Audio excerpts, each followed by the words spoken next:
What is going on, y'all? It is the Caveman back at it again with another video. I took a little bit of a hiatus over the weekend. These past 4 days, I took a little bit of a break, let some news develop, and here we are. The Buffalo Sabres are back on track. Last night, they took down the Tampa Bay Lightning in a very, very shocking yet exciting effort, winning 5-1. That was just a great game from the Sabres all around. As Sabres fans right now, we are kind of living the life. I cannot lie. But before we talk about the last 4 days about the Buffalo Sabres, you guys know the drill around here. Mott's applesauce, if you're ever hungry, thirsty, whatever it might be, Mott's applesauce will satisfy. Whatever satisfy you need to satisfy you, the Caveman guarantee. I promise it will never fail you. Also, something quick about Mott's. I've been DMing them on Twitter recently, and they actually responded to me. Look at this. This was pretty awesome. When I saw the notification on my phone, I kind of freaked out. You know, that kind of sounds really geeky, but I was like, oh my God, like, this is awesome. My first actual communication with Mott's. This was just a great, milestone moment for me. One more quick thank you to Mott's. You guys know I love your damn applesauce. Also, if you enjoy playing daily fantasy, if you enjoy doing daily pick'ems, you should download the Underdog Fantasy app. Use my code, the Caveman. You get an extra $10. I get an extra $10.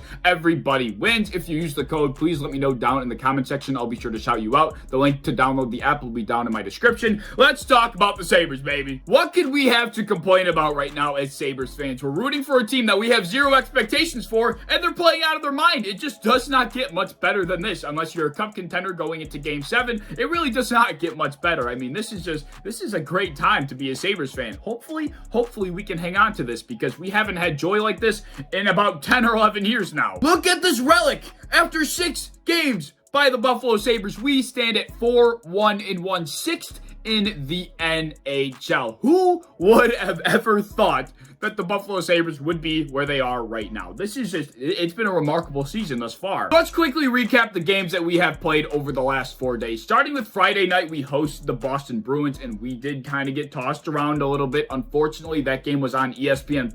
I didn't get to watch it because I was not at the game. I do not have ESPN+. That's another conversation. It's a load of bullshit that, a Buffalo Sabres fan like myself that lives in Buffalo cannot watch the game for free. But nevertheless, what I read and what I heard on Twitter, that 4-1 loss to the Bruins wasn't as bad as it appeared on the stat sheet. We just could not finish our opportunities, and we ran into a hot goalie who unironically was our number 1 last year, Linus Ullmark. Of course, he probably is the best talent that we've seen in net up to this point, and he stonewalled us. Of course, Taylor Hall had to find his way on the stat sheet against us once again, so that's also double pain. 2 former Sabres giving us the dagger in the back, but like I said, we did not play that bad from what I heard on Twitter, what I read on Twitter. We just could not finish our opportunities. But then comes Saturday night, we played against the New Jersey Devils in a losing effort where we lost in overtime 2-1. Now, unlike the game against the Bruins where we lost 4-1 and it looked a lot worse, we actually played way worse against the New Jersey Devils. We could not maintain possession of the puck after the halfway point of the second period. We struggled tremendously. So between Friday night's game and the Saturday night's game, it looked like we were starting to take steps backwards in comparison to where we were starting after the first 3 games. That game against the Boston Bruins, we really couldn't finish the puck. We started to struggle, and then on Saturday, our struggles continued, and I mean, we just played a piss-poor game. It was a miracle we got out of that game with a point. Cousins got that early tally, and after that, it was just nothing. I mean, Tokarski stood on his head. He did absolutely everything he could. I mean, who would have thought we'd be sitting here saying Dustin Tokarski stood on his head and kept us in a game, but here we are. The Devils dominated time of possession. They outshot us 39-25 and won 2/3 of the faceoff taken Saturday night. So, I mean, they dominated every aspect of that hockey game. We really just could not keep up. Like I said, it's a miracle we escaped with 1 point. The way the game was trending from the middle point of the second period into the third period into overtime, it just felt like a goal against us was bound to happen. The amount of pressure that was being mounted against us was just insurmountable, and that was the result. But 1 point, we can be happy, and we moved on to Monday night, where we absolutely rebounded against the Tampa Bay Lightning. I was uncertain going into this game Monday night. I wasn't sure if we were going to see the Sabres team that we were seeing in the first 3 games of the season, or the Sabres team that we have been seeing over the last 2 games. So I was like, we could win this game. It just depends on what team we have show up. Well, we got our answer, and boy, was it definitive. We absolutely saw the team that we saw in the first 3 games last night against the Lightning. A 5-1 victory. The Sabres were energetic. They were aggressive all over loose pucks, finishing their opportunities, fantastic and solid in the defensive zone. They played a near-perfect game. The fact that it's against the Cup champions, understandably, they are not healthy. We did not play against Vasilevsky, but still, impressive. I mean, we are winning games not by mistake at this point. This is no fluke. What this game and the Devils game had in common was the fact that we got outshot tremendously, except this time around last night, we made sure to pot our opportunities and put goals up on the board. And that was the difference between Saturday night and last night. We were able to score on the opportunities we were given, and it made a humongous difference, obviously. But Craig Anderson, my God, are we seeing Vezina-worthy performances from him? Like, that's no joke. Like, this guy is what a Vezina goalie looks like. He's been standing on his head and keeping us in hockey games. He played amazing, stopping 35 out of 36 shots.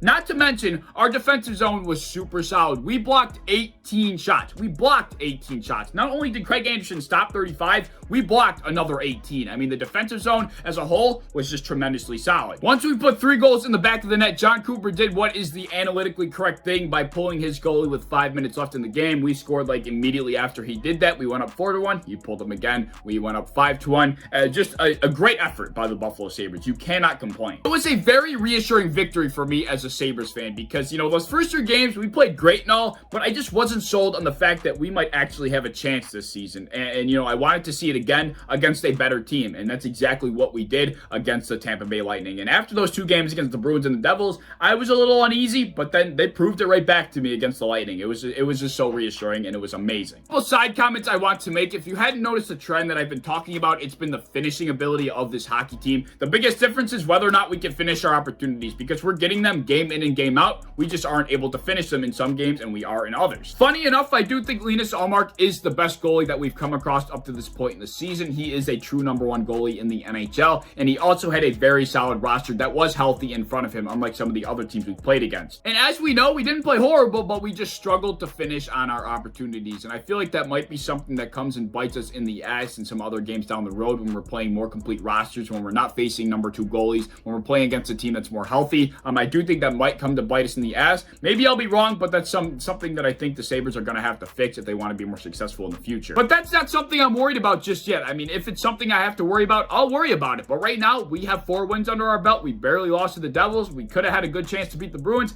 Nothing to be worried about there. And I do believe that if this becomes a problem, Don Granato will be able to fix it with this roster, because we have seen a rejuvenated hockey team while Don Granato has been coaching it. So I'm not really worried about that. Another quick side comment I want to make. I kind of mentioned it earlier. Who would have thought that the biggest question mark that we had going into the season would be probably the most sure thing we have going for us, and that's our goaltending. I mean, everybody was terrified of what our goaltending was going to look like this year. And I mean, Dustin Tokarski and Craig Anderson have combined to be one of the best duos in the NHL up to this point. And that's almost laughable, but it's true. If those guys can somehow keep this performance up, I mean, we'll be a good team. Like, there's no way around it. If we are able to finish our opportunities, and Anderson and Tokarski, no matter who's in net, are able to stay solid back there, we're going to be a good team. It's going to be hard to admit. It's going to be unbelievable to see, but we will be a contending hockey team. Not for the cup, but for a playoff spot, that is. One last side comment I want to make. The Sabres have yet to fill the KeyBank Center yet with fans, and that's really kind of sad because they certainly deserve to be playing in front of a full crowd, especially the way they've been going as of late. Understandably, the first game, the home opener, it was empty for a number of reasons. The Sabres, we all thought they were going to suck. The borders closed, the vaccine mandate, yada, yada, yada. We understand that. But at this point in time, we should be filling the KeyBank Center. The only issue is the ticket prices went from being, pretty dirt cheap to being like tripled. I mean, I don't know if the Pagula's doing that. I would assume it's those greedy shitheads that are, jacking the ticket prices up because the Sabres are actually showing that they're competitive. That's really shitty. I mean, the ticket prices, they should have increased, but not as much as they have. Like, we still haven't had a proven great hockey team up to this point, but they deserve to play in front of a full crowd at the same time. I don't know. I'm not completely sure if it's the Pagulas that completely have control over the ticket prices. I'm going to assume that they are because they're greedy, and we know that. Nobody likes the Pagulas, so I'm going to assume it's them jacking the ticket prices because they want to gouge every single cent out of the fan base because they haven't been making money because the Sabres have sucked. Now that they're competitive, they're like, oh, now we can get our grubby hands all over their money because the Sabres are playing well. That's just a completely Pagula thing to do. It's really sad. That's just my quick rant I wanted to say about that. Whatever. I think that's all I got to say on that topic. If you have any thoughts, please leave them down in the comment section below. Be sure you're using the code TheCaveman when you're registering for Underdog Fantasy, and let me know if you do that down in the comment section below. It will be greatly appreciated. I'll shout you out. Like I said, any thoughts, leave them down in the comment section. Buffalo Sabres fans, we have something to look forward to, and who would have thought we'd be saying that this season? If you enjoyed the video, as always, please like, subscribe, do all the fun stuff. If you want to hit the bell to be notified when I upload, I would appreciate that. If you want to go over to Twitter, follow me over there. I would appreciate that as well. I'm part of the Built in Buffalo content creation team. If you enjoy Buffalo sports content, be sure to follow and subscribe to us on any social medias you might have. And I hope to see you in the next one.